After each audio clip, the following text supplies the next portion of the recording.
Nabalitaan naman po nating lahat na nasunog ngayong Miyerkules ang DPWH building sa may Kamuning, Quezon City.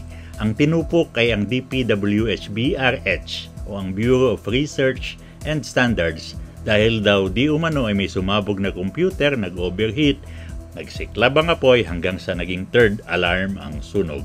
Pag sinabi niyo pong third alarm, ang mga truck na kailangan dyan ay mga 12 fire truck. Umaabot po yan hanggang 5th alarm kung saan 20 fire truck na ang kailangan. Pero ang pinakamataas ay 80 fire trucks. Yan po yung general alarm.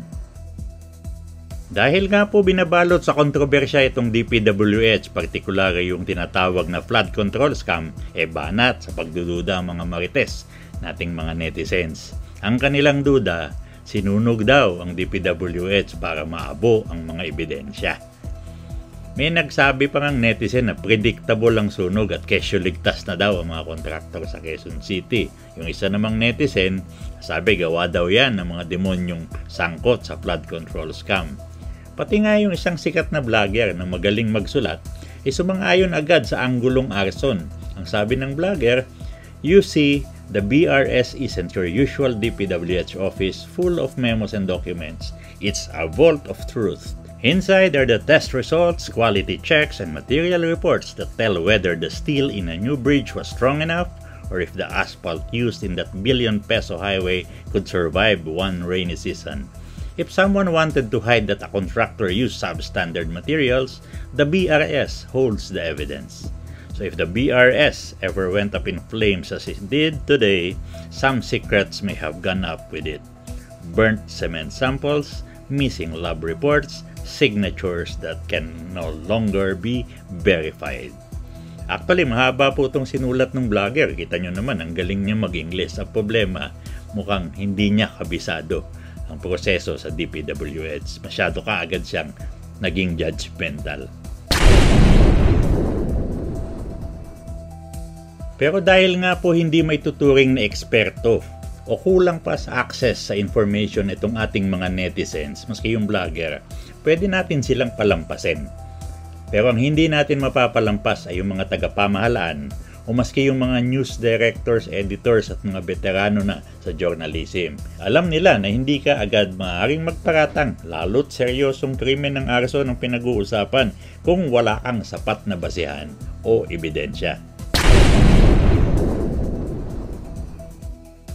Hindi pa lubusang naapula ang sunog sa DPWH BRS building sa Quezon City, biglang pumapil na naman to si Congress Miao. Ito po si Congressman Kiko Barsaga ng Cavite na alam natin na mahilig magpapapel. Nag-post po si Congressman Barsaga sa kanyang Facebook page at ipapakita ko sa inyo, basahin natin. DPWH office fire destroys evidence linking Martin Romualdez, Sandro Marcos, Arjo Atayde, Roman Romulo, and JJ Suarez to flood control anomalies. Napaka-irresponsable pala talaga nitong batang congressman na ito.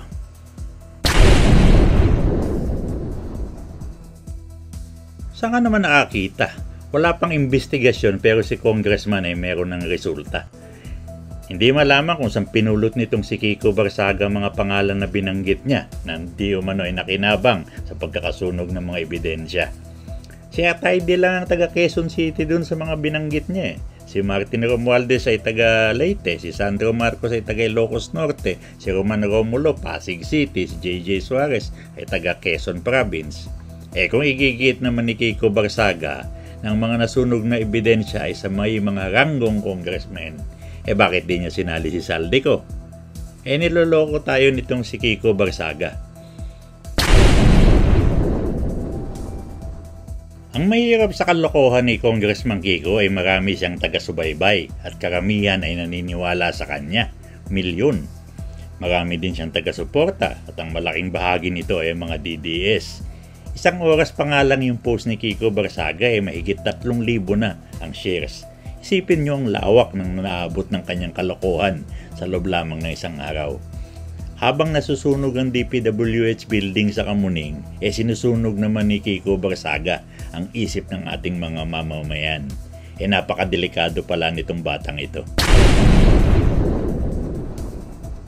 Ang may papayo naman natin sa ating mga netizen, huwag magpadalos-dalos sa paghuhusga.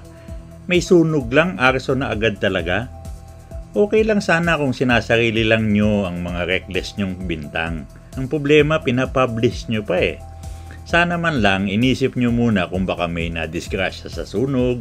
Kung pwede pa nga, ipagdasal muna natin ang kanilang kaligtasan. Naroon ako na gusto nyong pangalagaan ang anumang ebidensya sa flood control scam. Gusto nyong makulong ang mga salarin. Pero una sa lahat, 1 oras pa lamang mula nang nagkakasunog, dapat inalam nyo na kung may anunsyo ang DPWH at meron nga. Ang sabi ng DPWH, wala daw dokumentong may kinalaman sa investigasyon ang nasa nasunog na building. Para na rin hindi kayo mangamba ng agad-agad, ang marapat nyo ding gawin ay alamin kung saan ba naroon ang maaaring maging ebidensya ng katiwalian sa flood control scam at kung ito ba ay baka nasunog. Simulan natin sa pondo at panukalang proyekto. Ito ay nasa DBM at ito ay sinusumite sa Kongreso para suriin at aprobahan. Maliwanag, wala ang mga dokumento sa nasunog na building. Kung ang ebidensya ng kalokohan ay nasa insertion, ang mga dokumento ay nasa House at Senate at wala sa kamuning. Kapag naaprubahan na ang budget, may kopya ang DBM, ang mga ahensya ng pamahalaan at ang Commission ng Audit o COA. Hindi naman sila siguro sabay-sabay masusunog. Pagkatapos niyan, tutuloy ng proyekto sa bidding. Ito ay ginagawa sa DPWH District Offices. Hindi ito ginagawa sa DPWH BRS Office sa Kamuning. Marami po ang district offices ng DPWH at malamang hindi sila masusunog ng sabay-sabay. Kung sakaling may masunog na isa, may record ang bidding sa COA pati na rin sa insurance at bonding company. Pag nagkabayaran na, may dagdag pang record at ito ay mapupunta sa Land Bank of the Philippines. Magandang gawain ang maging netizen at tumulong sa pagpagsaayos at pagpapaunlad ng pamahalaan. Pero dapat po tayong lahat ay maging responsable. Importante, aral-aral din pag may time. Huwag tayong basta-basta maniwala sa sabi-sabi, lalong-lalo na sa congressman na ngumingiyaw.